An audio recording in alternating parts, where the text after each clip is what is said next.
4페이지. 4페이지 펴주시고 거기에 단락 표시 한번 해볼게요. 단락 표시.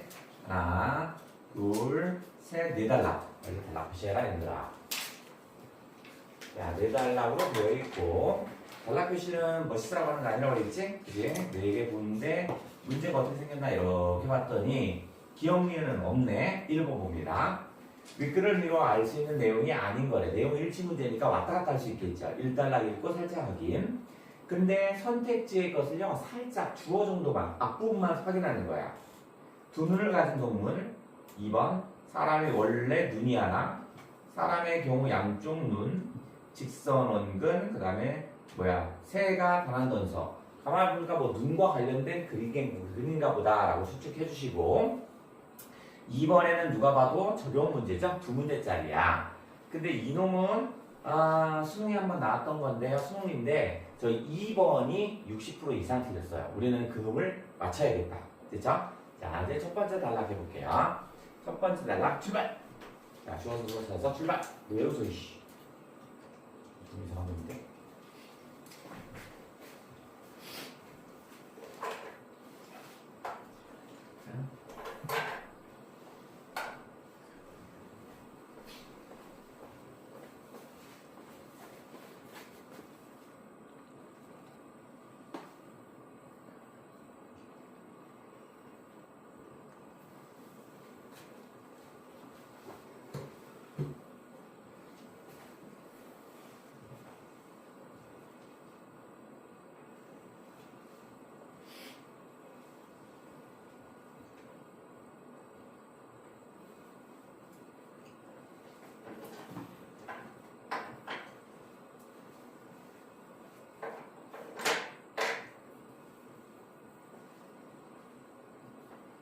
했어?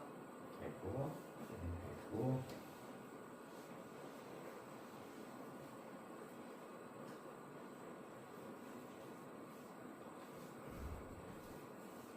이제 왜 웃어, 엄마? 너 이상한데, 왜 웃지? 지금 이상해.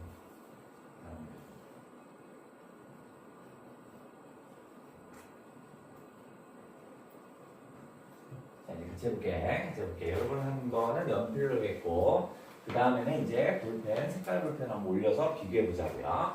요 놈은 고3 수능 문제입니다. 고3 수능 문제니까 우리도 이제 수능 문제가 해야겠네. 이제 우리는 이제 고1이 됐으니까.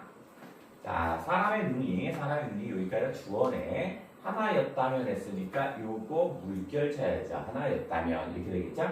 왜냐면 얘가 일종의 가정이나 조건에 해당되는 거죠. 그래서 우리가 이거 했었잖아. 자, 뭐뭐 한다면 이런 말이 있다든가 뭐뭐 할 때 이런 거 또는 뭐뭐 할 경우 이런 게 나오면 우리는 요거를 물결을 쳐달라고 했죠. 이게 왜냐면 얘가 출제 요소니까 여기다 물결을 치고 요게 일종의 가정입니다. 이것을 한다면 이게 일종의 조건입니다. 이놈을 성립한다면 이거겠죠? 앞에 제시에 따라서 이걸 우리가 전제라고도 해요. 얘가 따라오면 무조건 뒤에가 뭐가 온다 그랬어? 이 가정을 성립하면 어떤 결과가 와요? 해서 이 결과가 따라온다고 그랬잖아. 이 조건이 성립하면 이런 결과가 와요. 이렇게 물결 치는 이유는 이게 수능에서 출제하는 포인트야. 그래서 쳐놓는 거야. 그러니까 우리는 수능에 뭐가 출제되는지 알고 푸는 거야. 알고 있는 거야. 자, 그러면 예를 들어서 맨날 들어주잖아.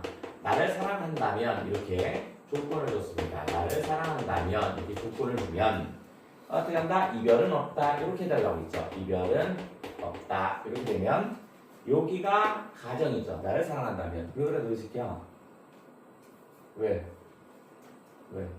느낌이 와? 솔직히 나를 이성으로 생각하나 좀 미친놈들이.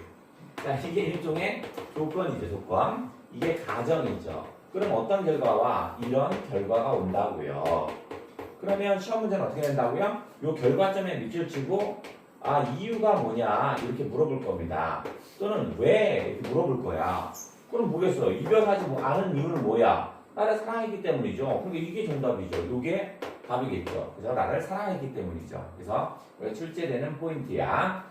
그 그 다음에 국어에서 제일 어려운 건 3점짜리 추론 문제인데 추론 문제는 제시문에 없으니까 추론이야. 안 나와. 여기 어디 봐도 안 나와. 그럼 이건 어떻게 내는 거냐면 여기 가정문, 아까 썼던 이 가정문을 뒤집는 겁니다. 요 결과값을 뒤집어 볼게요. 그러니까 제시문 속에 없으니까 보기 박스에 이렇게 문제로 만들어요. 그러니까 2번처럼 보기 안에 집어넣어서 여차여차해서 철수와 영희가 이별을 했답니다. 없다 했잖아.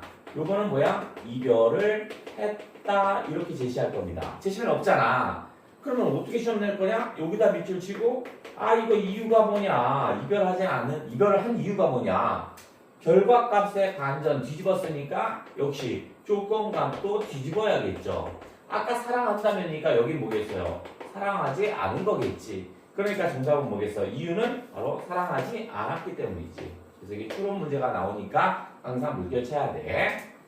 그럼 다시 여기다 소설이니까 사람의 눈이 원래 하나였습니다. 우리 지금 두 개잖아. 하나만 있었어. 그랬더니 물었습니다. 지각할 수 있을까? 알 수 있을까? 라고 물었습니다. 질문을 하면 질문에 대한 답으로 나오면 됩니다. 어떻게? 입체적으로. 그럼 우리가 지금 분명히 두 눈으로 봤을 때 입체적으로 보고 있는데 만약에 하나였다면 가능할까? 자, 그러면 입체 지각은 보면 설명하네. 입체 지각에 대한 개념 설명하네. 입체 지각이 뭐냐면 자, 입체 지각은 뭘 인식해서 파악하는 거랍니다. 그럼 입체 지각은 인식해서 파악한대요. 무엇을 인식하는 거야? 대상까지의 거리를 인식해서요. 그 다음에 뭐 어떻게 파악해? 3차원으로 파악하는 거네. 그쵸? 아, 그러니까 인식해서 파악하는 게 입체 지각이야. 그러면 뭘 인식해? 대상까지의 거리를 파악하고 입체적으로 3차원으로. 입체 지각은 다시 계속 입체 지각에 대한 개념 설명을 하네. 들어오는 시각 정보로부터 했습니다. 그럼 다시 이렇게 나오면 요놈이 공식에 해당되는 거죠. 요노로부터 하면 자, 두 번째입니다. 자, A로부터 B까지 요런 패턴으로 올 때가 있어요. A로부터 B까지 이런 패턴. 그러면 요게 나오면 얘가 뭐라고 그랬어요? 요 A가 일종의 출발입니다. 출발이면 B가 바로 도착이겠죠. 다시 A가 시작입니다. A가 시작이라면 B는 끝이겠죠. B는 끝이겠죠. 그 다음에 조금 더 말을 좀 고급스럽게 포장하면 요게 일종의 기준점에 해당됩니다. 기준점. 그럼 얘가 기준점이면 이게 결과점입니다. 결과점이야. 아, 그러면 이런 건 왜 쓰냐? 이런 걸 왜 쓰냐면 시작이 있으면 끝이 있죠. 즉 이거는요. 선후 관계에 대한 질문을 할 때 문제를 만들 때 시험에 나오는 겁니다. 선후 관계 문제를 내고 싶으면 이렇게 만드는 거야. 그러니까 이 A가 바로 뭐겠어? 얘가 선이겠죠. 얘가 선. 그다음 B가 얘가 뭐겠어? 후가 되겠죠. 이런 선후 관계 문제를 내고 싶을 때 이런 얘기야. 그러니까 이런 거 표시할 때는 여기에서 시작해서 이렇게 화살표 두 개 올려서 여기까지. 왜냐면 얘는 A로부터 B까지 썼다는 건 선후 관계 A 선후가 다 중요하니까. 근데 경우에 따라서는 요 B까지가 빠질 거야. 그러면 시작점만 중요한 거야. 얘 같은 경우죠. 시각 정보로부터니까 시작점만 중요한 거야. 요렇게 나왔다면 끝점만 중요한 거야. 그러니까 얘는 어떻게 하냐면 자, 시각 정보 표시해 볼게요. 시각 정보로부터입니다. 그러니까 우리가 인식하는 냄새를 맡을 수 있고 그죠? 귀로 들을 수 있고 이런 거 있는데 그거 말고 입체 지각이라는 건 시각으로부터만 시작되는 거야. 됐죠? 그러니까 시각이라는 것을 강조하고 싶은 거야. 그러면 눈으로 들어오는 것이 시각 정보니까 뭐 똑같은 말입니까? 그럼 넘어가 볼게요. 그래서 어떻게 해서 얻어서 이루어진답니다. 뭐 다양한 단서를 얻는답니다. 그러면 다양한 단서, 시각 정보, 우리가 눈으로 본 시각 정보를 통해서 단서를 여러 개 얻는데요. 근데 이것을 그러면 이것이 뭔데? 그 앞에 있는 다양한 단서를 얻는다는데 이것이 뭐야? 다양한 단서죠. 그죠? 다양한 단서를 두 개로 구분한답니다. 이렇게 구분하는데요. 양한 단서와 단한 단서로 구분된대요. 시각 정보로 들어오는 다양한 단서가 있는데 그 단서는 두 개가 있대요. 양한 단서, 단한 단서. 그러면 구성 요소 자체는 시험 문제 나오지 않는다고 그랬지. 그죠? 양한 단서인지 단한 단서인지. 근데 각각 개별적으로 설명하는 순간 시험 문제라고 그랬지. 또 이거 봤더니 어떻게 돼? 단한 단서는 했네. 아, 그러면 이거는 어떻게 써? 차이가 드러나게 읽어야겠네. 단한 단서 요렇게 읽어주셔야 되고요. 그 다음에 양한 단서 여기 있다. 단한 단서 있죠. 요 둘의 차이를 명확하게 이해해야 합니다. 이게 시험 문제일 거니까. 분명히 차이가 드러나면 시험 문제라고 했잖아. 이 안에서는요, 양한 단서와 단한 단서에 대한 시험 문제가 나왔을 겁니다. 그 개념을 알아야 풀 수 있는 게 있을 거야, 반드시. 왜 웃어, 시켜? 이거 왜 웃냐, 이거? 이거 미쳤나, 이게? 왜 미쳤지? 너 왜 미쳤냐? 저것이 왜 그러지? 너 나 이성으로 생각하는 거냐? 그거 왜 이렇게 좋아해? 나 싫어해, 남자애들. 이상한 놈이네, 저거. 묻지 마, 시켜. 자, 양한 단서가 뭐냐? 봤더니, 뭘 작용하여 얻어진답니다. 그러면 뭐가 작용해? 양쪽 눈이 그것도 어떻게 해서 함께 작용해야 합니다. 그러니까 양한 단서는 양쪽 눈이 함께 작용한대요. 양한이니까 여기 안 구할 때 안자, 눈 한자야. 그러니까 양한이니까 두 눈이군요. 두 눈을 통해 얻어지는 거고요. 양쪽 눈에서 보내오는 시차가 있답니다. 그럼 양한 단서는 시차가 있는 유사한 상이군요. 양한 단서의 개념이군요. 시차가 있는 유사한 상이고요. 양한 단서는 양쪽 눈이 함께 작용해야 한대요.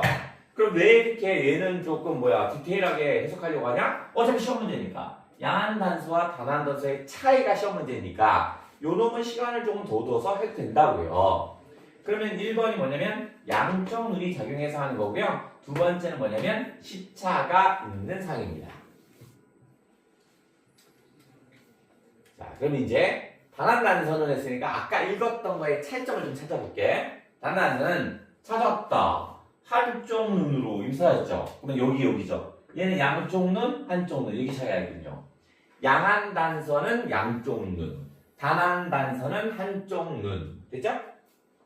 다음, 사람은 단한 단서만으로도 이전의 경험으로부터 또 나서 으로부터니까 시작점이 중요한 거죠. 그러니까 이전의 경험 이전의 경험이죠. 그러니까 이전의 경험으로부터 이렇게 되는 거네. 어떻게 되는 건가? 3차원으로 인식할 수 있답니다. 그러면 사람은 무엇을만 단한 단서만으로도 그러면 양한 단서로 입체지각을 할 수도 있지만 단한 단서, 그죠? 단한 한쪽 눈이란 말이야? 그걸로도 어떻게 해서 할 수 있대요. 어떻게가 중요한데, 자, 세 번째 공식이 하나 있죠. 여기에 두 놈이 숨어 있었네. 자, A에 의하여 B, 여기에 숨어 있었구나. B에 얘가 있었네. 그거는 논리적인 글이라고 그랬지? 논리적인 글이라는 건 어떤 거냐면 원인과 결과에 따라 쓰는 것을 논리적인 글이라고 합니다. 그죠? 그러니까 얘가 뭐냐면 얘가 원인입니다. A라는 원인에 의해서 B라는 결과가 오는 거야. 이런 인과관계는 엄청 많아요. 뭐냐면 A 때문에 B, 얘가 와도 이걸 중심으로 왼쪽 원인, 그죠? 그 다음에 뭐냐면 A로 인하여 B, A로 인해 B 다 마찬가지입니다. 그 다음에 A에 따라 B, A에 따른 B 다 인과관계입니다. 그리고 다 인과관계에 해당된다.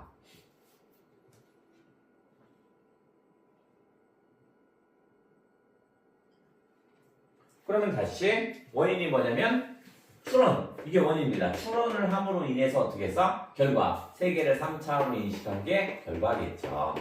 그러니까 우리가 예전부터 알고 있는 입체적인 물건을 봐왔어. 혹시 내가 눈을 하나 다쳐서 한쪽 눈을 가지고 있다 하더라도 한쪽 눈의 단서를 가지고도 얘는 알 수 있대. 왜냐면 그 예전에 봤던 기억이 있으니까. 다시 망막에 맺히는 상은 다시 주어고 2차원입니다. 2차원으로 되어 있습니다. 근데 그 상들 사이에 깊이의 차를 인식, 그러면 요게 깊이의 차이를 인식하는 거 요게 뭐야? 3차원이죠. 그죠? 요 깊이의 차이를 인식한다는 말이 이 자체가 바로 뭐야? 3차원으로 인식한다라는 얘기잖아. 그죠? 그것이 어떻게 해서 해주는 다양한 실마리를 통해서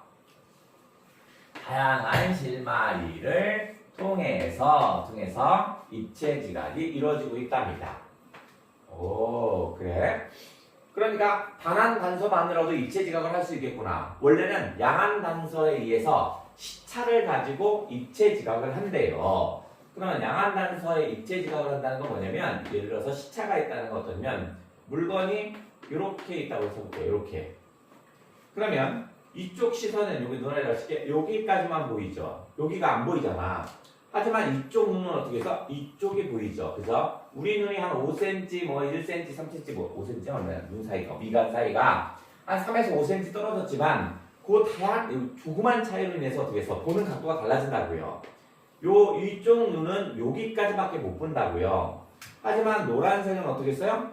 이쪽은 이쪽까지 볼 수 있죠. 이런 것을 통해서 어떻게 입체 지각을 하는데 단한 단서만으로도 된대요. 어떻게 한다? 경험으로부터 할 수 있고 두 번째는 깊이의 차이를 인식하는 이런 것들이 좀 있대요. 어떤 실마리가 있대. 그럼 앞으로 무슨 얘기할 거야? 다양한 실마리가 뭔지 얘기할 것 같아요. 그렇죠? 첫 번째 문제 슬쩍 봐서 확인할 수 있는 게 있나 보고 없으면 두 번째 단락 출발.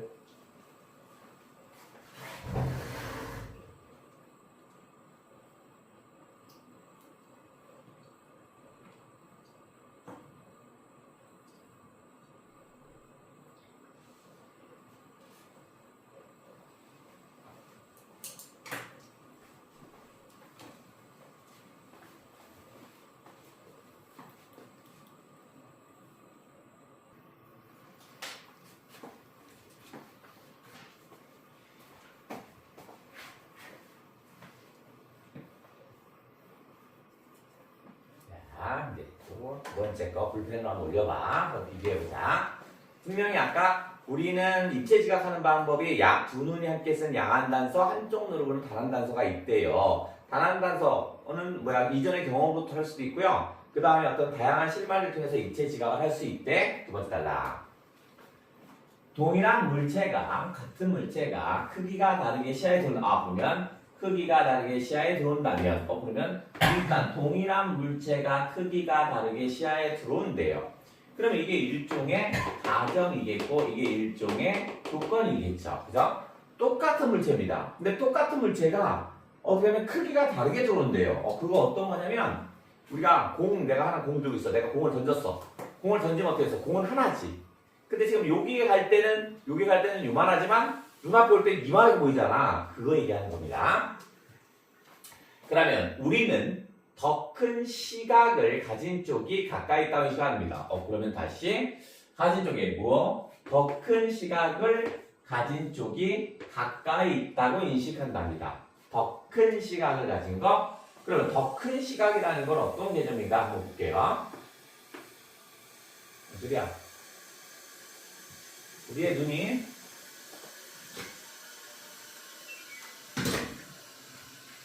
우리의 눈이 여기 있다고 칠게요. 여기 있다고 치고요. 똑같은 공이라고 쳐볼게요. 여기에 공이고 크기가 똑같지 않나? 요걸로 해볼게요.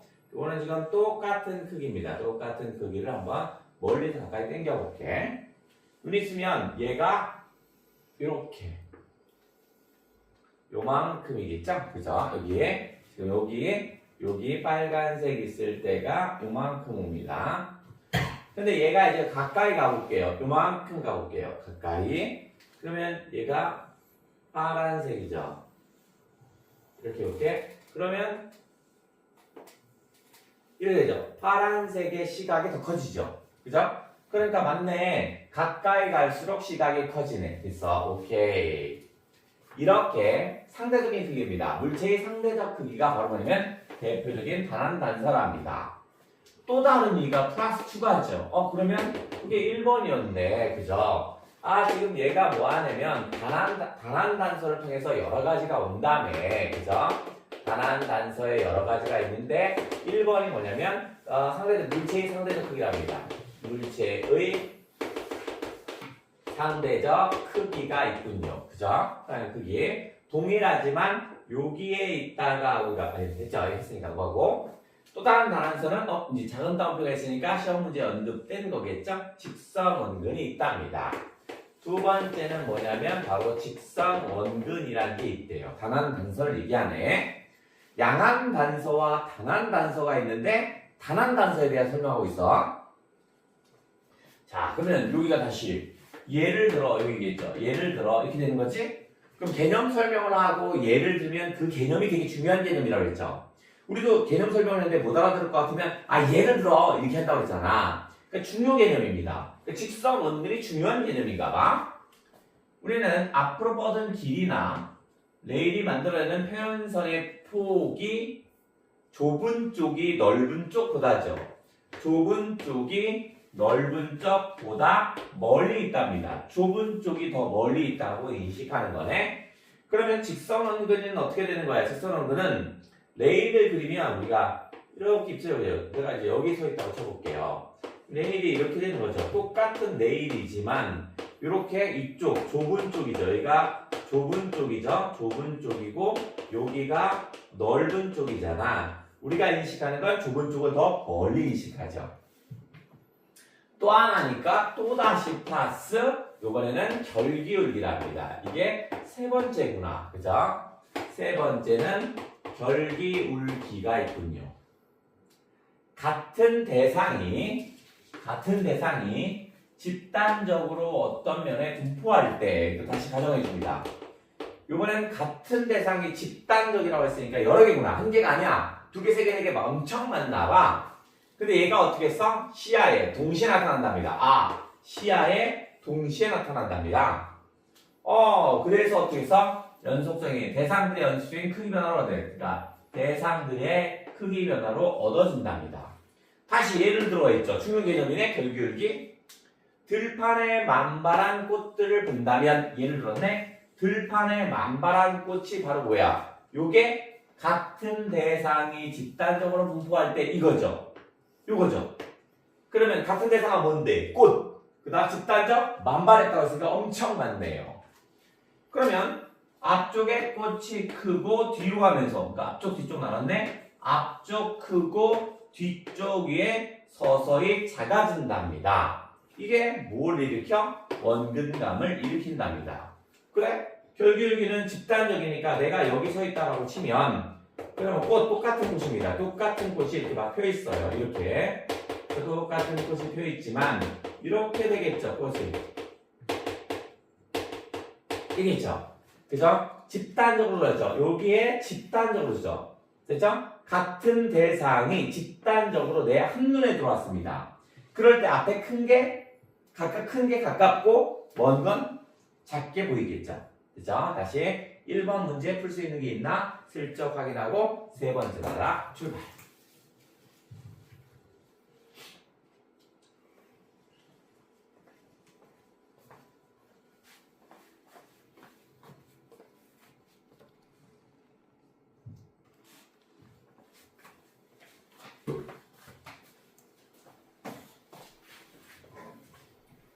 이번에는 세 번째 단락입니다. 어떤 경우에는 다시 이거 어떻게 하겠어? 운동으로부터죠. 그죠? 운동에. 그러면 아까 얘기했던 얘는 뭐였어? 정지에 있는 거죠. 지금 나 정지에 있는 거죠. 이번에는 운동하는 게 좀 있나 봐요. 그러면 운동 시차가 있답니다. 그러면 지금 얘가 뭐야? 아까 1, 2, 3이었으니까 이제 4군요. 그죠? 다른 점이 있다면 여기는 정지있지만 운동 시차는 움직여야 합니다. 이렇게 지울까? 자, 이번에는 뭐냐면 운동 시차라는 게 이제 네 번째인데 얘의 포인트는 얘는 뭐야? 운동이었습니다. 그러니까 앞에 거와 다른 점이야. 앞에 건 멈춰있는 상태였다면 이번에는 운동하나 봐. 어디 보자. 조건이 나왔네. 관찰자가 운동할 때 관찰자가 운동해야 되는군요. 자, 그러면 정지한 물체들이 그죠? 관찰자는 움직이고 있고 사물들은 정지해 있죠?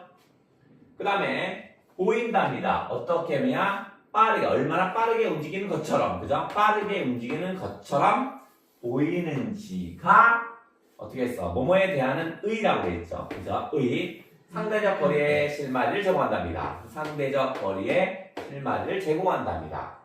그러니까 정지한 물체가 빠르게 움직이는 듯한 느낌이 드나 봐. 그게 상대적인 거리를 느낄 수 있대요.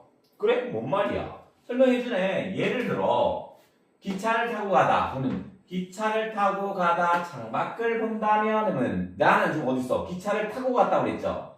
타고 간다고 그랬으니까 이게 뭔데? 관찰자가 운동할 때 이거죠. 얘가 관찰자가 운동하는 거죠. 그 다음에 가까이 있는 나무. 그죠? 이 나무가 바로 뭐겠어요? 나무가 뭐야? 정지한 물체죠. 얘가 뭐겠어? 요거 정지한 물체가 바로 나무였죠. 나무가 빨리 지나가고, 그러니까 뭐야? 빠르게 움직이는 것처럼이죠.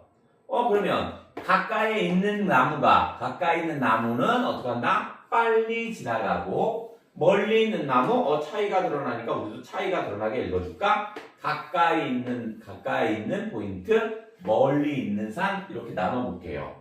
가까이 있는 건 빨리, 그 다음에 멀리 있는 건 거의 정지. 이렇게 되겠네. 자, 그러면 얘가 이렇게 기차를 타고, 기차 비행하고 내가 지금 여기 안에 있어요. 이렇게 운동하고 있어요. 그러면 여기 있는 나무는 어떻게 해서? 나무는 빨리 지나가고, 뒤에 있는 산은 거의 정지한 것처럼. 그죠? 내가 여러분이 나무에 하면 어떻게 해서? 기차 가면 빨리 지나가지만, 저 멀리 있는 산은 거의 멈춰있는 듯한 그런 느낌이 드나 봐요. 자, 마지막 단락 읽고 문제 2개. 우리는 2번을 정확히 풀어내야 합니다. 자, 출발. 연필로.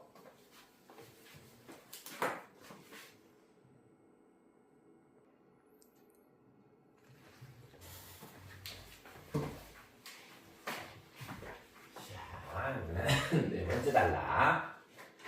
자, 어디? 동물들도 했습니다. 그러면 지금 이거 어떻게 되는 거야, 지금? 단락에 1단락, 2단락, 3단락, 4단락이 있었는데 여기에는 뭐냐면 양한 단서가 있고 단한 단서가 있어요 하면서 우리가 2개 이렇게 나눴잖아. 근데 여기에는 지금 단한 단서에 대해서 얘기를 하고 있었어요. 그죠? 단한 단서에 대해서 얘기를 하고 있는데 단한서인데 여기는 지금 2개 2단락, 3단락은 사람이죠. 그죠? 2하고 3이 사람이고 사람. 4단락은 바로 뭐야? 이제 동물에 대한 얘기네. 그죠? 동물. 단한 단서로 입체 지각을 얻는 경우.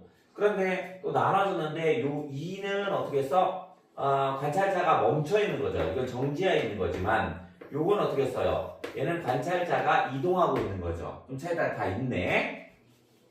자, 이번에는 사람이 단한 단서를 얻는 방법이 있었다면 동물도 가능하대요. 얘도 활용해서 할 수 있답니다. 단한 단서를 활용해서 입체 지각을 할 수 있대요. 사람이 할 수 있는 단한 단서는 있었죠. 뭐 결기울기도 있었고 뭐 여기 있었잖아. 그 다음에 운동하는 거는 운동시차도 있었고요. 특히 뭔가 별표 칠까? 머리에 특히라고 했으니까 이거 시험에 나왔나 봐. 별표. 머리의 좌우 측면에 눈이 있는 동물들은요. 그러면 좌우 측면에 눈이 있는 동물들은 3개죠. 이렇게 눈이 있는 거죠. 이쪽하고 이쪽에 눈이 있는 거죠. 그럼 어떻게 해서? 겹치는 부분, 양쪽 눈의 시야가 겹치는 부분이 없어요. 그죠? 이렇게 눈이 여기 달렸으니까 이렇게 보고 이렇게 봐야 되는 거잖아. 이렇게 보면 이쪽은 이쪽만 보고 이쪽은 이쪽만 보니까 겹치는 게 없잖아. 우리 눈은 겹치는 게 있으니까 얘는 없어요, 지금. 그러니까 뭐야? 얘들은 어떻게 해서 활용하지 못하네. 양한 단서를 활용하지 못한대요. 그러면 양한 단서를 활용하려면 어떻게 해서? 겹치는 부분이 있어야 되는 거죠. 됐죠? 그럼 양한 단서를 활용할 수 있는 것, 요건 바로 뭐겠어? 요거는 바로 뭐냐면 겹치는 부분이 있어야만 활용되는 거지. 됐죠? 얘는 겹치는 게 없으니까 양한 단서 쓸 수가 없어요.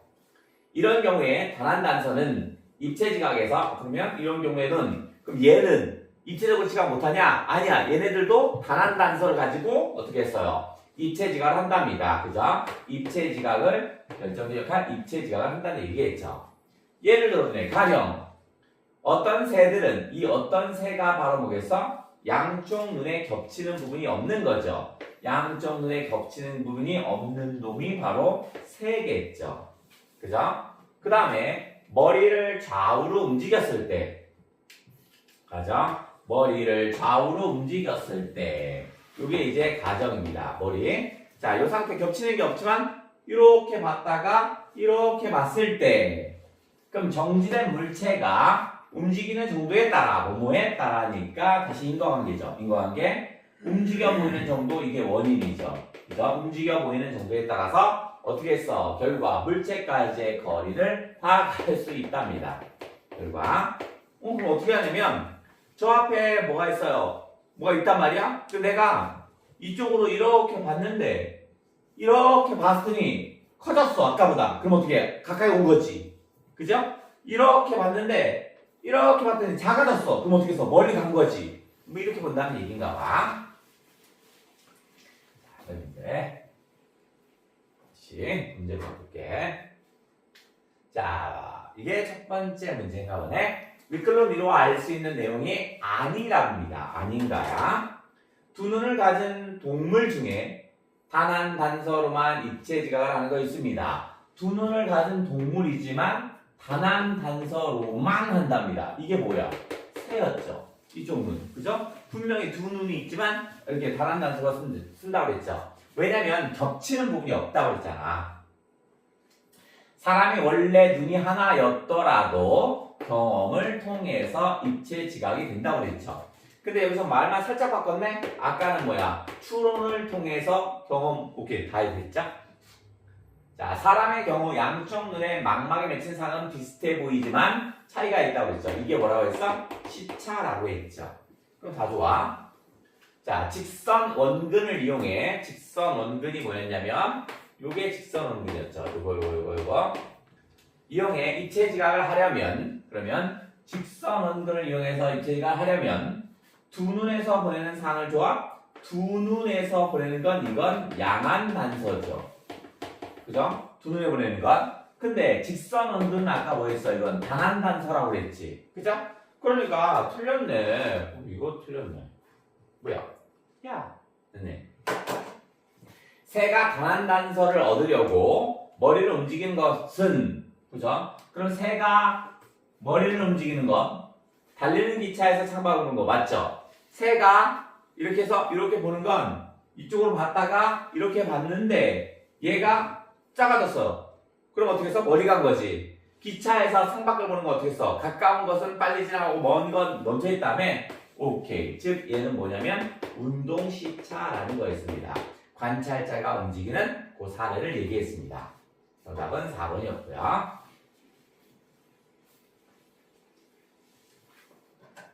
다음 짠! 윗글을 바탕으로 보기에 대한 이해의 내용으로 석자를 하는 것. 이게 60% 이상 틀렸어요. 다람쥐가 잠자는 여우를 발견하자. 그러면 얘가 다람쥐. 그 다음에 여기 여우. 이렇게 있어요. 여우. 그러니까 여우가 다람쥐를 먹나 봐.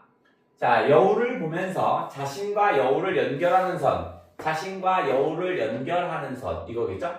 직각방향 움직였답니다. 그러면 직각방향이니까 이렇게 움직였군요. 이렇게 움직였군요. 이렇게 움직였어요. 움직였다는 얘기입니다. 자, 그러면 나는 뭐야? 이게 이제 가고요. 자, 나는 축구공이 빠르게 작아지는 동영상을 보여줄 때는 가만히 있습니다. 왜냐면 멀리 가는 거니까. 축구공이 빠르게 커지는 동영상을 보여줄 때는 놀라 도망갔대. 그러면 같은 대상이 눈에 보이는 거네? 그죠? 이거는 뭐냐면 동이 요만해 있는데 여기 있다면 여기 있지만 점점 어떻게 해서 커지는 느낌이 들죠. 이렇게 커지는 느낌이 들죠. 이렇게 커지는 느낌이. 그죠? 이거죠? 그러면 얘는 운동시차였고요. 그죠? 다른데 움직였으니까. 얘는 뭐냐면 물체의 어떤 상대적 크기에 해당되는 놈이었죠. 그죠? 자, 그러면 1번. 가에서 다람쥐가 한 행동이 입체 지각을 얻는 것이라면, 그죠? 입체 지각을 얻는 겁니다. 예를 들어서, 여우다! 이렇게 해서 여우를 발견했어요. 그럼 다람쥐가 어떻게 해서? 여기서 이렇게 도망가는 거야. 뒷각방향으로 가는 거지? 멀어지면 멈춘 건데, 가까워지면 점점 가까워져. 그럼 어떻게 해? 달려오고 있는 거죠. 다람쥐는 운동시차, 오케이. 관찰자가 움직였죠. 관찰자가 움직이는 건 운동시차, 오케이. 자, 가에서 다람쥐가 머리의 좌우의 측면에 있는 동물이라면, 동물이야. 그래? 이렇게 있는 새처럼 생겼다면, 그죠?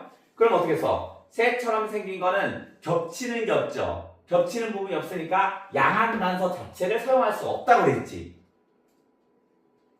가에서 다람쥐로부터 여우가 멀리 있을수록 다람쥐에게는 어떻게 써? 멀리 있다라는 건 뭐겠어? 느리게죠. 그 다음에 나는 결기울기가 아니지. 결기울기는 어떤 꽃 얘기잖아. 꽃 이렇게 같은 대상이 한눈에 들어와야 돼요. 같은 대상이. 그죠? 이 같은 대상이 한눈에 들어오는 게 결기울기죠. 근데 얘는 뭐야? 같은 대상이 한눈에 들어오는 게 아니라 여기 있을 때 공과 여기 있을 때 공 같이 인식하지 못하잖아. 똑같은 공이잖아. 집단적으로 분포하는 게 결기울기인데 얘는 집단적으로 분포하는 게 아니죠. 그러니까 얘는 결기울기가 아니에요. 그래서 오답이 제일 많은 건 4번이었습니다. 결기울기가 되려면 집단적으로 분포해야 돼. 결기울기는 같은 대상이 집단적이어야 합니다. 그죠? 꽃이라는 대상이 집단적으로 있었죠. 하지만 얘는 공은 하나잖아. 틀렸습니다. 나에서 강아지의 한쪽 눈을 가렸다면, 강아지는 놀라는 행동을 보이지 않았다? 보이겠죠. 얘는 단한 단서로 할 수 있는 거죠. 물체의 상대적 크기는 단한 단서니까 한쪽 눈을 가려도 되겠죠. 그러니까 보이지 않았군. 놀라는 분이 않았군이 아니라 보였습니다. 이 정답은 1번이었습니다. 자, 조금 쉬었다가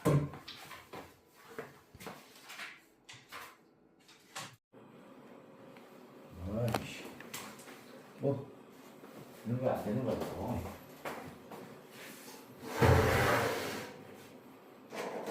네, 동백꽃 해보자. 그게 되는 건가 안 되는 건가 모르겠어.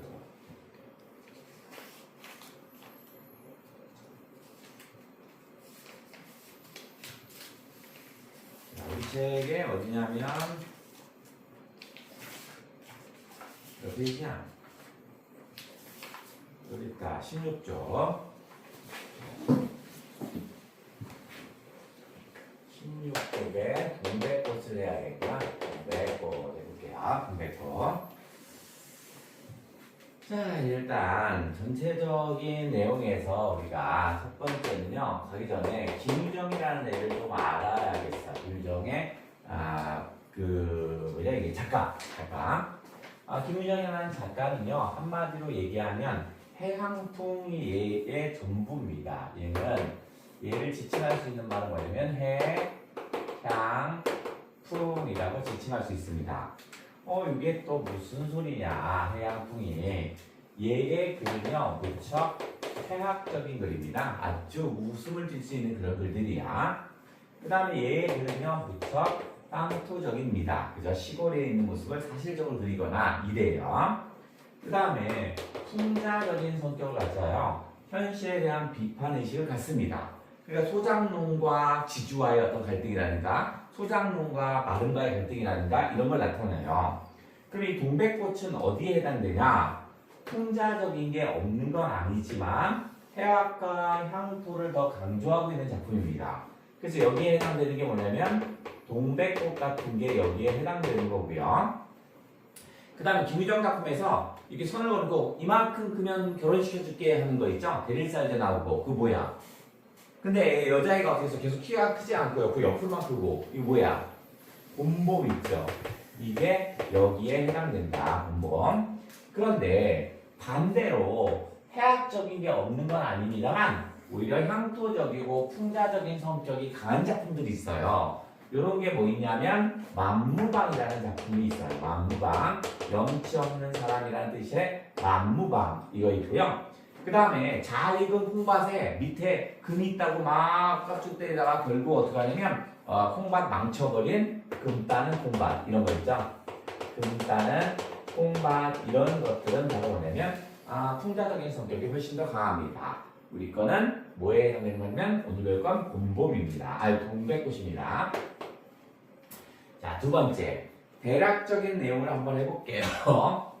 자, 이 글에서는 소재를 좀 잘 파악하는 내용이 좀 끝날 것 같아요. 감자가 있습니다. 이 감자 같은 경우는 어떤 거야? 이 감자는 점순이가 마름집 여자죠. 그죠? 마름집 그 딸이잖아. 그래서 소작인인 나에게 관심을 표현하기 위해서 잘 익은 감자를 줍니다. 그죠? 따뜻하게 익은 거. 근데 이 감자를 주는데 나는 어떻게 인식하냐면 니까짓게 이런 거 먹을 수 있어? 니네는 가난해서 못 먹잖아. 이렇게 들려서 내가 어떻게 해서 거부를 했지만 요거 자체는 바로 어떤 거냐면 바로 점순이의 애정 표현에 해당됩니다. 점순이의 애정 표현에 해당되는 것이 바로 감자였습니다.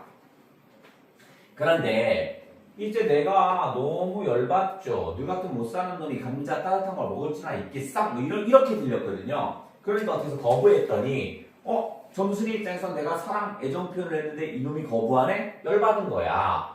그래서 뭘 시키냐면 닭싸움을 시키기 시작합니다. 이 닭싸움은 마름집이 있는 점순이의 닭은 엄청 큽니다. 우리 집 닭은 아무것도 못 먹어서 빼빼 마르잖아. 싸워봤자 누가 이겨? 당연히 점순이 닭이 이기겠죠. 근데 이 닭싸움은 닭끼리 어쩌다 싸운 게 아니라 의도적으로 점순이가 계속 싸움을 붙이는 거였어. 그러면 이건 바로 뭐냐면 우리 집 닭이 자꾸 쪼이고 그러니까 내가 너무 슬펐잖아. 그래서 때문에 내가 열이 받죠. 그래서 갈등의 매개물입니다. 갈등의 증폭이 되겠죠. 그죠? 증폭. 그러니까 갈등이라고 할까? 갈등이 오히려 증폭하는 그런 장치였습니다. 하지만 내가 홧김에 한 대 내려쳤더니 어떻게 해서 그 닭이 꽥 하고 죽어버립니다. 큰일 났다. 이거 마름집에 얘가 마름집 딸인데 얘가 엄마 아빠한테 이르면 우리 집 소작을 다 쫓겨나겠구나 생각에 겁이 펄쩍 나죠. 그랬더니 어떻게 해서 점순이가 너 내가 안 이를 테니까 내 말대로 해야 돼 뭐 이런 얘기 합니다. 그래서 갈등이 올라가는 거이기도 하지만 바로 어떻게 해서 화해할 수 있는 정도가 되기도 하죠. 그죠? 화해의 매개물이기도 합니다. 그리고 나서 어떻게 했어요? 점순이가 나를 슬쩍 밀어서 어디로 잡아뜨리냐면 동백꽃에다가 넘어뜨립니다. 그죠? 그런데 나는 좀 어리숙해서 동백꽃에 넘어지는 건 점순이 적극적인 애정 표현이 뭔지 몰라요. 그러면서 이 알싸한 냄새는 뭐지? 이럽니다. 동백꽃의 향기를 내놔봐. 이런 걸 통해서 어떤 사랑을 이렇게 표현할까? 자, 표현하면 사랑을 아름답게 승화시켰다. 뭐 이런 정도로 얘기를 좀 해주면 될 것 같아요. 아름답게 승화시켰다. 그래서 요놈은 이런 것들 좀 잘 체크해 주셔야 되겠고요. 이거 닭싸움은 또 이렇게 표현할 수도 있겠다. 갈등과 화해의 매개물이니까 얘 같은 경우는 뭐냐면 점순이 입장에서는 어떻게 해서 애정의 반어적 표현이라고 볼 수 있겠죠. 반어적인 표현이라고 볼 수도 있겠죠. 그죠? 사랑하니 여러분 그런 거 있나? 고무줄 같은 거 요즘 안 하잖아. 그죠? 저 어렸을 때는 막 고무줄 하면 남학생이 여학생 마음에 들면 괜히 거기서 장난치고 고무줄 끊고 막 그랬거든요. 그런 거 있었어, 지연아? 네 주변에 아무도 너를 귀찮게 하는 애 없었어? 어떻게 해? 그러니까 남학생이 관심 있는 여학생한테 괜히 귀찮게 막 해코지하고 막 괴롭히고 막 이런 것들이 여기에 해당된다라고 보시면 될 것 같아요. 자, 이 상태에서 다시 이제 문제를 먼저 보고 갈게요. 문학은 문제를 보면서 뭐라고 그랬지? 우리 어디 보시냐면 4번 보기에서 힌트를 좀 얻어야겠구나. 4번 보기 가볼게. 동백꽃의 작가 김유정은 강원도 춘천 칠레마을에서 살았습니다. 알겠어. 그의 작품에 등장하는 등장인물과 지명은 대부분 이곳의 실제 상황과 일치하고 있습니다. 그래서 향토전이라는 말을 쓴 겁니다. 이 김유정 작품에서는 그의 관념적인 농촌 소설에서 벗어나 실감나는 체험을 바탕으로 하여 펼쳐볼게요. 30년대 농촌의 현실을 사실적으로면서도 해학적 조치입니다. 그럼 여기 나왔죠? 향토적이라는 설명과 그 다음에 해학적이라는 설명을 다 해줬죠. 그런 애는 한편 당시 현실에 대한 비판의식 줄칩니다. 이건 뭐야? 풍자적인 모습도 있어요. 이렇게 얘기했네. 그러면 우리가 4번을 여기다가 한번 해볼게요. 여기다 그냥 덧입혀볼게요. 4번 보기에서 얘기한 건 뭐였냐? 여기 했더니 농촌 현실을 사실적으로 표현했답니다. 여기가 바로 뭐겠어? 1930년대 농촌 현실을 사실적으로 이렇게 했나봐. 그 다음에 여기는 사실적으로 표현하면서 어떻게 한다고 그랬어? 해학적으로 그렸다고 그랬죠? 그러니까 해학적으로 그렸다라는 말 여기 있습니다. 근데 이 동백꽃은 풍자적인 게 없는 게 아니라고 그랬잖아. 그래서 어떻게 써? 여기에서 설명이 해당되는 거 있죠? 당시 현실에 대한 비판의식, 현실에 대한 비판의식도 담고 있어요. 이렇게 설명했군요. 그럼 김유정 작품의 해양풍이 딱 떨어지네. 자, 이제 올라가서 한번 읽어볼게요. 자, 넘어가고 가면 동백꽃은 이제 고등학교 때 어떻게 하면 다른 김유정 작품이 실려요. 그리고 나서 어떻게 써? 이런 김유정의 작품 동일한 것을 비교하는 문제가 나오니까 배워야 돼. 한번 볼게요. 뭔 말인가? 오늘 도 했습니다. 도에다 동그라미 쳐볼게요. 오늘 도 했으니까 반복적인 행동이구나. 우리 수탉이 막 조였습니다. 반복적으로 조이는 거 여기 애정의 반어적인 표현이 진행되고 있었다는 얘기를 하고 있는 거야 지금. 나 동그라미. 내가 나왔으니까 내가 있다는 건 동그라미 치고 소설 속에서는 얘는 뭐겠어? 1인칭 시점이구나 라는 거 볼 수 있죠? 나가 나왔다는 건 1인칭 시점이라는 얘기죠. 내가 점심을 먹고 나무를 하러 갈 양으로 나올 때였습니다. 산으로 올라서려니까 등 뒤에서 뿌드득 하고 닭의 뱃소리가 야단입니다. 그 닭이 막 싸울 때 막 깃발 날개 하는 거 뱃소리. 깜짝 놀라며 고개를 돌려보니까 아니나 다르냐 두 놈이 또 얼렸습니다. 얽히게 됐다 이런 얘기 같아요. 둘이 싸우는 거예요. 점순 내 수탉 가로치고 설명해주네. 그 수탉을 설명해주는 거야. 대강이가 크고 대강이는 머리의 비속어입니다. 머리의 비속어. 대강이가 크고 똑 오소리같이 실팍하게 생긴 놈이 덩어리인가 보죠. 사투리를 많이 나오네. 그죠? 향토적인 거죠. 작은 우리 수탉을 함부로 해내는 것입니다. 해내다라는 건 괴롭히다입니다. 괴롭히다. 그것도 그냥 해내는 것이 아니라 괴롭히는 것이 아니라 푸드득 하고 면두 닭의 볕을 쪼고 물러섰다가 좀 사이를 두고 또 푸드득 모여서 모가지를 쪼았답니다. 그러니까 볕을 쪼았다가 거기가 좀 아픈 게 좀 가시일 듯 하면 목 쪼고 이런 거야. 계속 공격하는 거야. 이렇게 멋을 부려가며 여지없이 닦아놓습니다. 그러면 이 못생긴 것은 쪼일 적마다 주둥이를 땅에 받으며 그 비명이 킥킥할 뿐입니다. 그냥 막 쪼여서 막 힘에 눌려서 죽 나가. 물론 미처 아물지도 않은 면두를 또 쪼여 붉은 선혈이 툭툭 떨어집니다. 그러니까 나의 입장에선 너무 미치겠는 거야. 우리 집 닭이 맨날 공격당하니까 마치 내가 공격당하는 것 같은 느낌이 들어가. 이걸 가만히 내려다보자니 내 대강이 머리가 터져서 피가 흐르는 것 같이 두 눈에는 불이 번쩍 납니다. 대뜸 지게막대기를 메고 달려들어 점순내 닭을 후려칠까 하다가 생각을 고쳐먹고 헛매질로 떼어만 놓습니다. 그러니까 헛매질이라는 거 뭐냐면 닭이 싸우고 있으면 옆에 막 땅을 막 두들기는 거야. 왜 그랬냐면 얘는 소작농이죠. 그러니까 함부로 했다가 어떻게 해서 소작을 뺏길 수가 있으니까 어떻게 할 수가 없는 겁니다. 요즘 말로 하면 회장이고요. 우리 아버지는 뭐 하냐면 회장차를 모는 기사예요. 그럼 어떻게 해서 그 기사다 보니까 회장 아들을 내가 뭐 어떻게 할 수가 없잖아. 내가 어떻게 하다 보면 어떻게 했어? 그 우리 아버지 기사가 잘릴 수 있죠. 그런 우리 요즘식으로는 그런 게 막 나오죠. 이번에도 점순이가 싸움을 붙여놨던 것이 왔을 것입니다.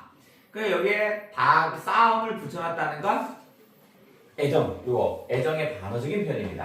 반어적인 표현. 이래도 나를 좋아하지 않을 거야? 이래도 날 좋아하지 않을 거야? 뭐 이런 거죠. 나를 좋아할 때까지 괴롭힐 거야? 뭐 이런 거. 요즘은 범죄입니다. 바짝 내 길을 올리느냐고 그랬으니 틀림없을 것입니다. 그놈의 개주배가 요새로 들어와서 왜 딸을 못 먹겠다고 그렇게 알렁거리지 모르겠습니다. 그러니까 지금 얘는 가장 어리숙해서 모르는 거야. 글을 전체 읽은 독자들은 어떻게 써? 너 좋아하니까 그러는 거야 인마. 이런데 나만 모르는 겁니다. 나만. 그러니까 이런 것들이 다 뭐야? 해학적인 거죠. 아유 저 멍청이 저 여자애가 좋아하고 있는데 저거 모르나 봐 멍청이. 이런 거 해학적인 거. 나흘 전 거기에 네모쳐 볼게요. 나흘 전 있습니다. 나흘 전 있습니다. 한참 닭싸움 얘기하고 있어요. 여기죠. 여기 지금 여기 얘기하고 있어. 그러니까 한참 여기 얘기하고 있다가 나흘 전 했죠. 그러니까 여기가 나흘 전입니다. 나흘 전 이렇게 쭉 간 거야. 그러니까 이건 뭐라고 했어? 이런 걸 역순행적 구성이라고 하죠. 그죠? 현재 얘기하다가 4일 전으로 훅 딱 넘어가 버렸어요. 전으로 돌아갔어요. 그러니까 이거는 뭐야? 역순행적 구성이겠죠? 역순행적 구성이 나오면 고1 정도에선 순서 잡는 게 나올 수 있어요. 수능에는 안 나옵니다만. 나흘 전 감자 쪼간만 하더라도 나는 저에게 조금도 잘못한 게 없습니다. 아, 감자 사건이군요. 오, 감자. 계집애가 나무를 캐러 가면 갔지. 나무 울타리에 없는데 생이찌라는 건 나무냐? 생이찌? 귀찮게 하는 거. 귀찮게 하는 거. 그러니까 바쁜데 옆에서 너 뭐해? 무슨 일해? 뭐 이런 거 있잖아. 그것도 발소리를 죽여가지고 등 뒤로 와서 살며시 와서 너 혼자만 일하니? 이건 뭐냐면 친하고 싶은 거죠. 그죠? 한참 바쁜데 말도 걸어보는 거야. 그럼 보통 우리들은 어떻게 써? 얘가 나한테 관심 있구나. 일이 있으면 조금 이따 나랑 얘기해. 뭐 이렇게 하면 되는데 난 몰라요. 일 바쁜데 여자애가 막 귀찮게 하는 것을 느끼는 거야. 그러니까 얘가 어제까지도 저와 나는 이야기도 잘 않고 서로 만나도 본 척만 척하고 이렇게 점잖게 지내던 터이련만 오늘로 갑작스럽게 대견해졌으면 웬일일까. 한참 허물며 망하지만한 계집애가 남 일하는 놈 보고 야씨 그래 막 혼자 아주 때로 하냐? 때를 지어서 하냐? 뭐 이런 거겠죠. 그죠? 그러니까 나가 멍청한 거야. 이런 사랑 표현을 잘 받아들이지 못하는 나를 보고 나서 독자들은 웃겠죠. 그러니까 해학적인 거죠. 내가 이렇게 내뱉는 소리를 하니까 너 일하기 좋아? 또는 야 한여름이 되거든 하지 왜 벌써 울타리를 하니? 울타리 하지 말고 나랑 놀면 안 될까? 뭐 이런 말이 아니야. 그죠? 충분히 우리는 이해할 수 있는데 이 멍청한 주인공만 이해를 못하는 거야. 그러니까 독자들은 그 속에서 웃음을 가져오겠죠? 애학죠. 잔소리를 두루 늘어놓다가 남이 들을까봐 손으로 입을 틀어막고는 그 속에서 깔깔댑니다. 아 별로 웃을 것도 없는데 날씨가 풀리더니 이놈의 계집애가 미친나 하고 의심했습니다. 사실 이게 웃는 거 우리 영화 같은 데 보면 어떻게 써? 사랑 표현하고 쑥스러우니까 호호 여자애들 웃는 거 있잖아. 그거 있잖아. 게다가 조금 뒤에는 제 집게를 말끔 들여다보더니 행주치마 속으로 꼈던 바른 손 오른손 뽑아서 나의 턱 밑으로 불쑥 내미는 것입니다. 아마 엄마 몰래 가져왔나 봐. 그러니까 엄마 몰래 보고 나서 사랑 표현을 해야 되니까 이런 데가 튕겨온 거야. 그래서 오른손으로 감자를 꺼낸 겁니다. 언제 구웠는지 아직도 더운 김이 회에 끼치는 이렇게 더운 김이 끼치고 있다는 거 이 자체는 뭐야? 점순이가 뜨거울 때 먹이고 싶을 거 아니냐? 사랑의 애정도겠죠. 애정이 큰 거지. 굵은 감자, 그것도 굵은 놈을 가져왔대요. 그냥 아무거나 집어온 게 아니야. 굵은 감자 3개가 손에 뿌듯이 쥐었습니다. 네 집엔 일한 거 없지? 내 점순이의 의도는 너 이거 먹어 맛있게 먹어 내가 더 좋아하니까 이런 건데 나의 귀에는 니까지 가난한 게 이까진 걸 어떻게 먹어 이 새끼야. 내가 적선할 테니까 처먹어볼래? 이렇게 들린 거야. 그 내가 화가 나겠지. 하고 생색 있는 큰 소리를 하고는 쥐가 준 것을 남이 알면 큰일 날 테니 어서 여기서 얼른 먹고 먹어버리랍니다. 그리고 또 하는 소리가 너 본감자가 맛있단다. 난 감자 그랬더니 내가 나 감자 안 먹어 이씨. 니나 먹어 이씨. 무시한 거죠. 그죠? 그러니까 점순이가 화가 난 거죠. 사랑 표현을 했더니 이놈의 새끼가 뭐 안 받아주는 거야. 얼마나 열받아. 그잖아. 현재 영화에서도 같은 것도 있잖아. 나 너 사랑해. 오늘부터 사귀면 안 될까? 꺼져! 누가 좋아해? 나는 고개도 돌리려 하지 않고 일하던 손으로 그 감자를 도로 어깨 너머로 쑥 밀어내버렸습니다. 안 먹어 이씨! 이런 얘기지. 그래서 이제 어떻게 써? 다시 그게 나흘 전 일이었고요. 다시 이제 닭싸움하는 일입니다. 닭싸움하는 거야. 근데 이번에 닭싸움이 좀 심각합니다.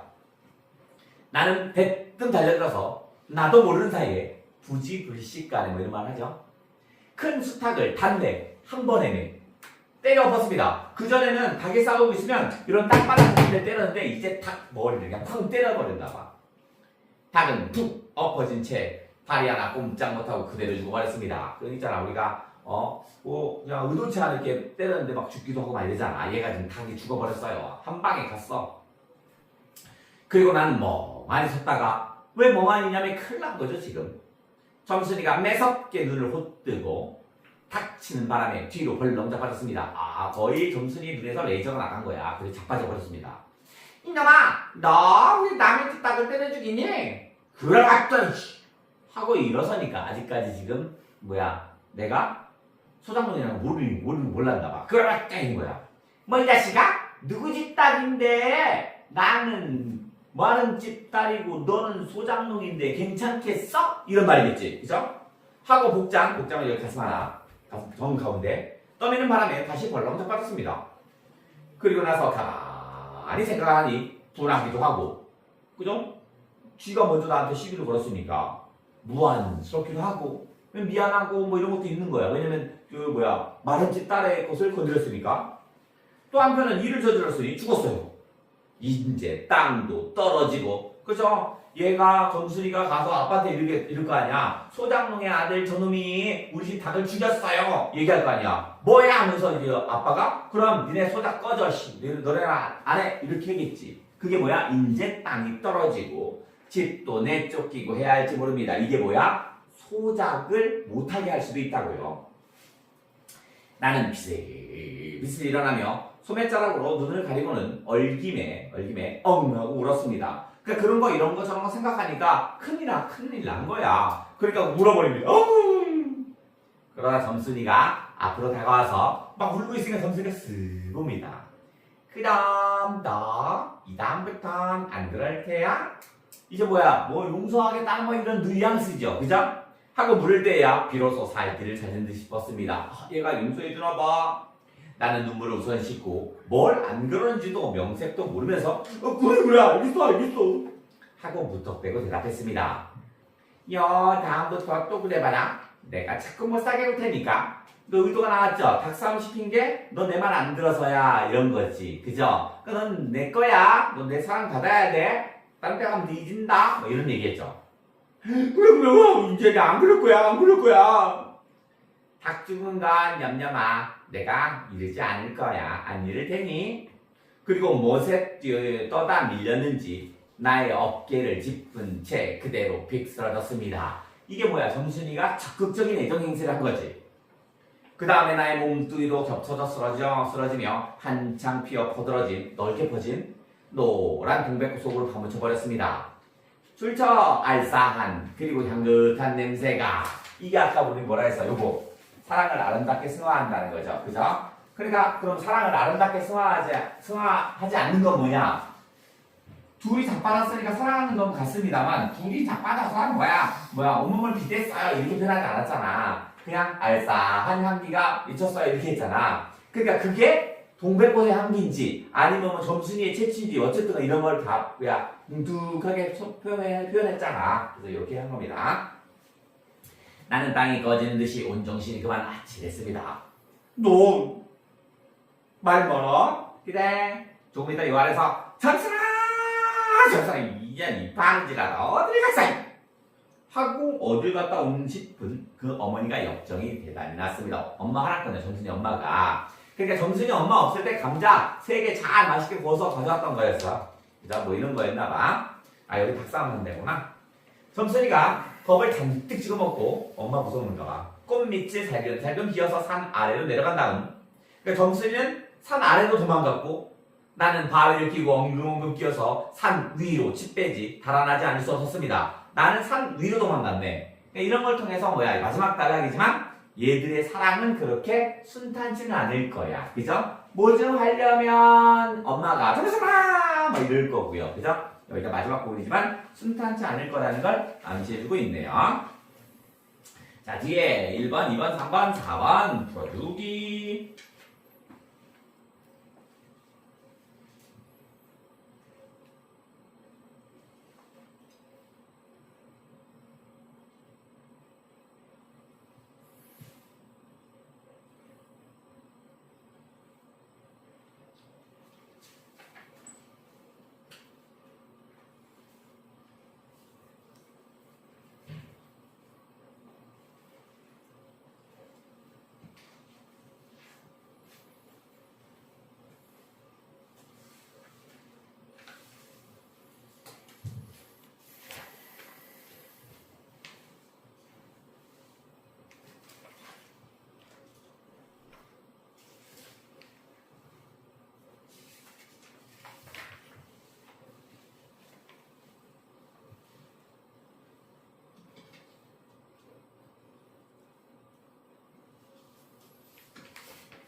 자, 어디 한번 해볼게. 첫 번째, 기억 리을 중 윗글에서 동백꽃의 역할로 적절한 것을 모두 골라 읽어달랍니다.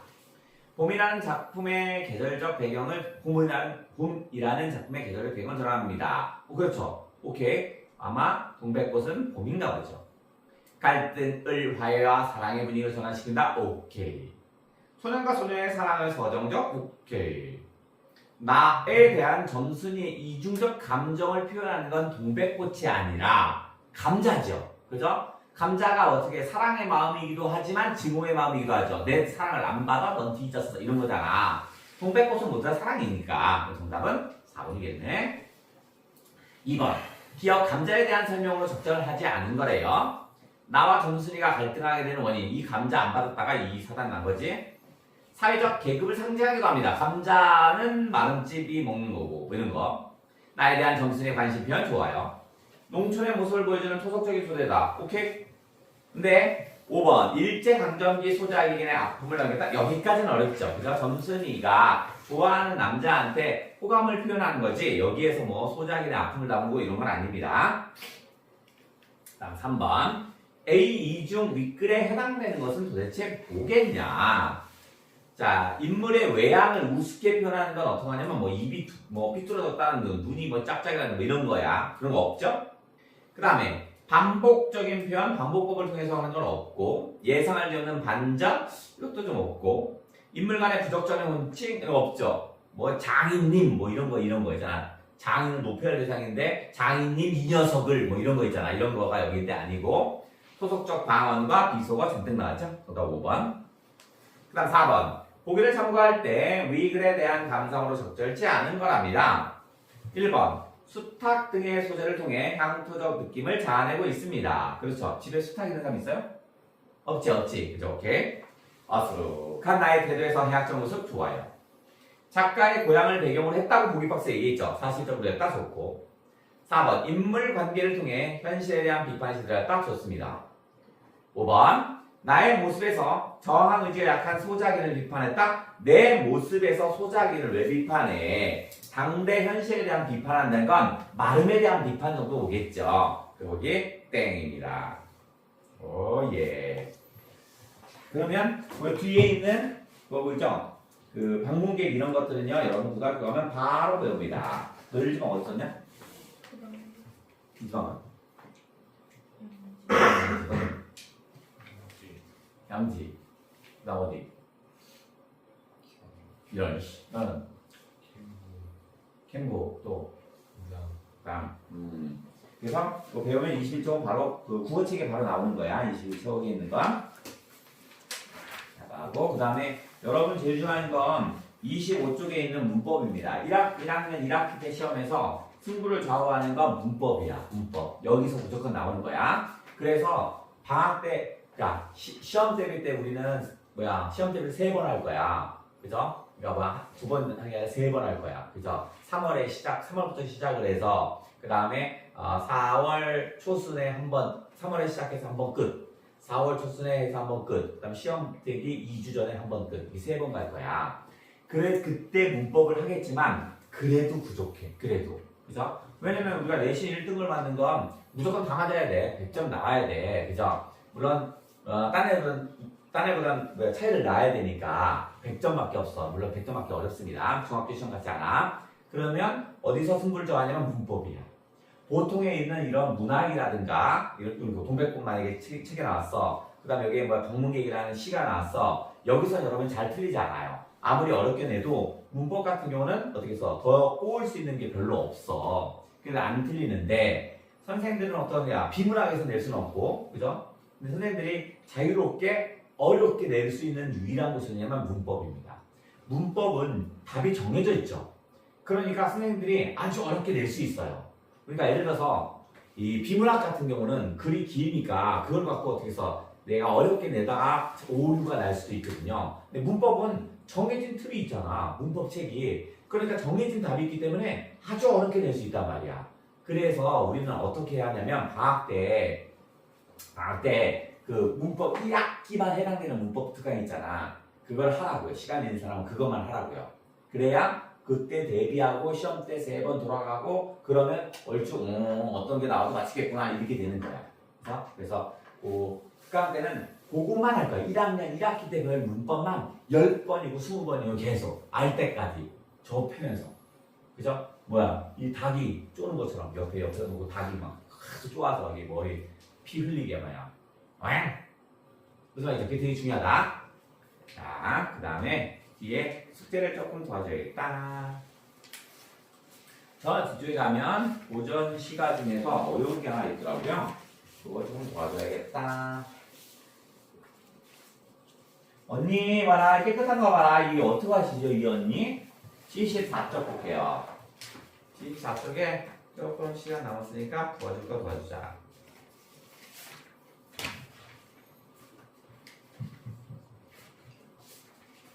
24쪽에 뭐가 있나 보자. 시간이 더 있으면 막 더 줄 텐데. 노항사가 나왔구나.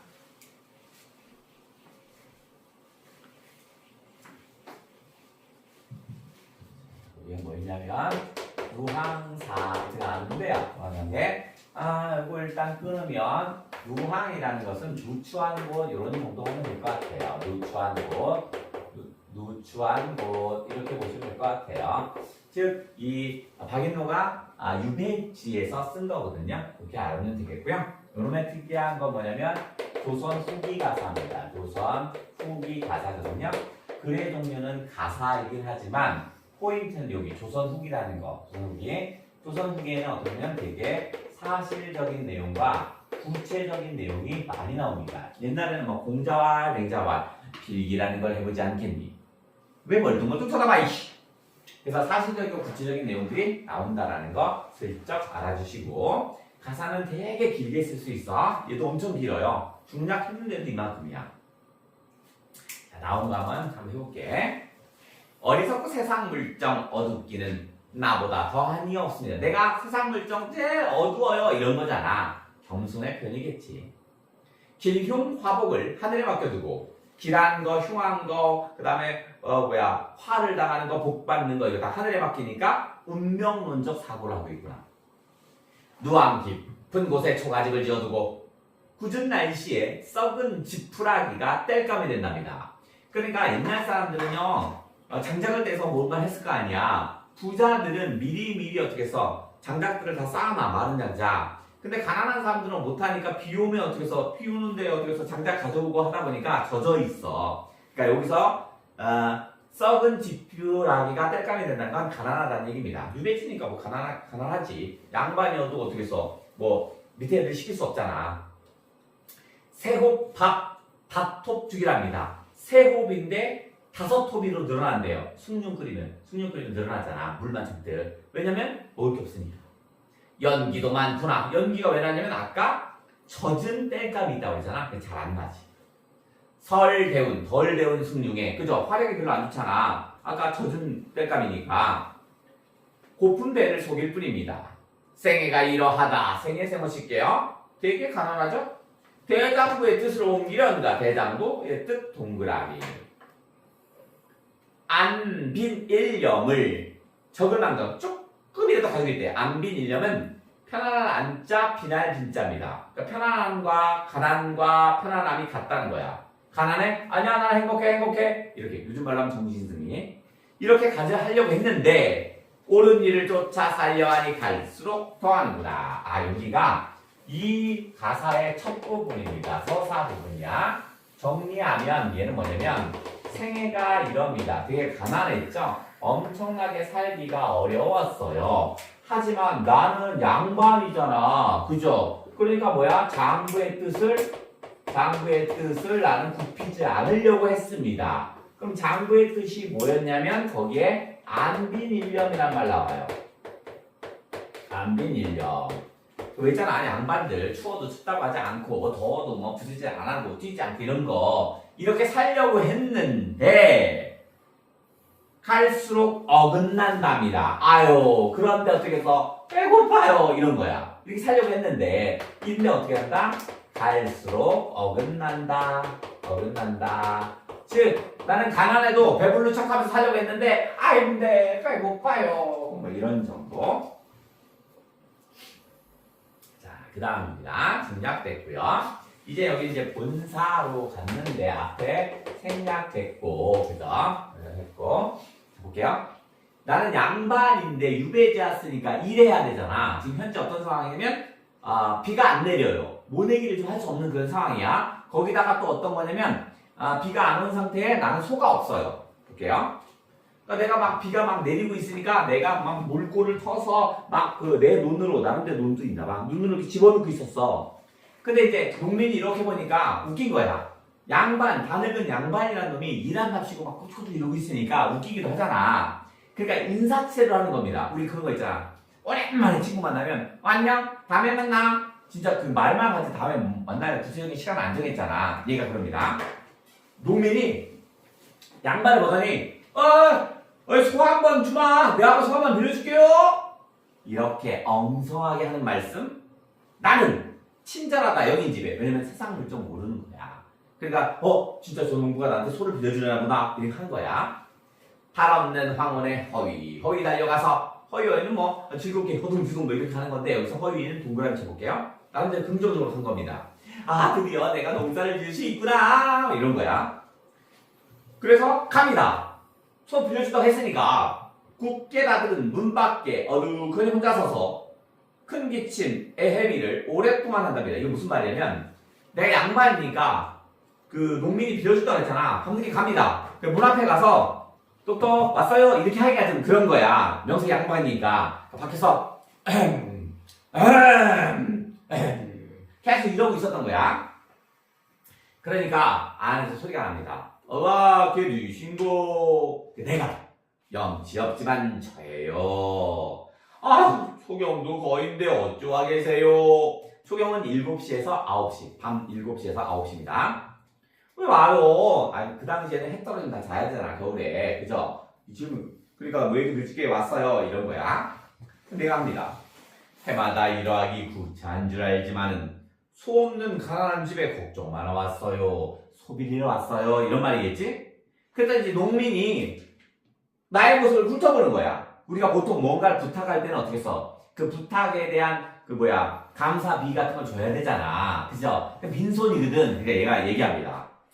공짜나 값을 쳐서나 준직도 하지만요. 다만 어젯밤에 저기 건너집 저 사람이요. 목 붉은 숯검을 구슬 같은 기름에 구워내고 간 익은 삼해주 좋은 술 취하도록 권하거는 이러한 은혜를 얻지 않겠습니까? 그러니까 가르치는 겁니다. 앞으로 뭐 부탁할 땐 뭐 숯검이라든가 맛있는 술 가져와 멍청아 이렇게 가르치는 거야. 그랬더니 그래서 내가 내일로 주마 하고 큰 약속을 했는데 실약 약속을 어기다. 약속 어기는 게 불편하니 말씀드리기 어려워요. 그랬더니 이제 내가 사실 뭐 그러하면 뭐 또 가겠소. 헌 모자 숙여 쓰고 수 없는 집신에 설피설피 흐느적 설피설피 세모 물러오니 풍채 조그만 모습에 개또 짖습니다. 농민에게 수모당에 개가 짖어 미쳐버리는 거야. 누추한 집에 들어간들 잠이 와서 누웠겠느냐. 북쪽 창문에 길에 앉아 새벽을 기다리니 무정한 오리새가 이내 하늘 돋는구나. 여기는 이거야. 자, 내가 지금 뭐 하고 있는 거냐면 소가 없어 고민입니다. 소가 없어 고민이야. 그런데 농민이 빌려준다고 그랬죠. 그런 행동을 의태어를 통해서 얘의 심리가 드러나요. 빌려준다니까 허위허위 달려갔다고 했습니다. 그러니까 이건 일종의 설렘입니다. 와! 드디어 내가 농사를 질 수 있어. 신난다. 고마운 농민. 이렇게 한 거야. 근데 농민은 인사치레로 한 말이야. 이렇게 봤더니 세상 물정 모르는 양반 좀 가르쳐야겠어. 야, 앞으로 뭐 부탁할 땐 뭘 가져와 이 새끼야. 꺼져. 이런 말이죠. 그랬더니 내가 어떻게 했어? 설피 왔다고 그랬죠? 의태어로 얘의 심리가 다 드러나네. 흐느적 오는 거잖아. 그러니까 여기는 어떻게 써? 어떤 슬픔이나 아쉬움이겠지. 그죠? 그런데 농민에게 수모당했는데 이제 뭐까지 짖어? 이런 개까지. 개가 짖죠? 그러면 이제 개한테도 수모를 얻는 거야. 자, 오늘은 여기까지 숙제를 좀 봐줘야겠다. 자, 숙제 딱 하시고 시간 있는 사람은 그거 1학기만 특강하는 거 있어. 문법 특강. 그거 신경 쓰자.